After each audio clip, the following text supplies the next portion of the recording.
Frankly, I'm fed up with the state that my country is in, which is why this year I'm going to register to vote and vote for who I think will help make our country a better place. I don't want to vote just because somebody told me to or because it's encouraged. I want to vote because I know it'll make a change. This election is going to be monumental to figuring out how people are going to live their daily lives and about how COVID is going to be figured out. Personally, I have not seen any local candidates reach out to the youth, which honestly kind of hurts me. Probably one of the biggest issues is college tuition.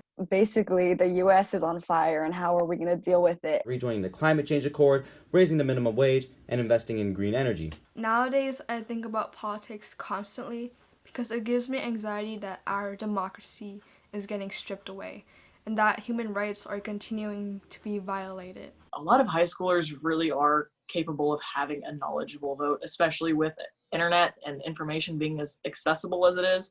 If you're old enough to have a Twitter and to read Trump's tweets, maybe you should be old enough to vote. I think I'm fine with not being eligible to vote because I engage with the political process in other ways, both through social media and through volunteering for local campaigns.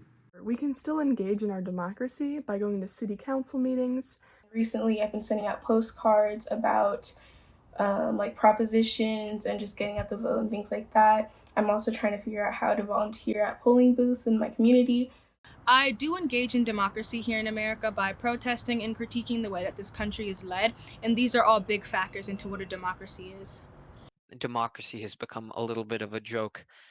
Candidates can hide behind a banner of fake news. Democracy to me is, in 2020, very chaotic. America is going through a really tough time right now, and depending on who we choose for this next election, it's going to make or break the country. This is the first time I feel like I have some say in what happens to me or what happens to my country. Voting is the most powerful and nonviolent tool we have in a democratic society, so we must use it.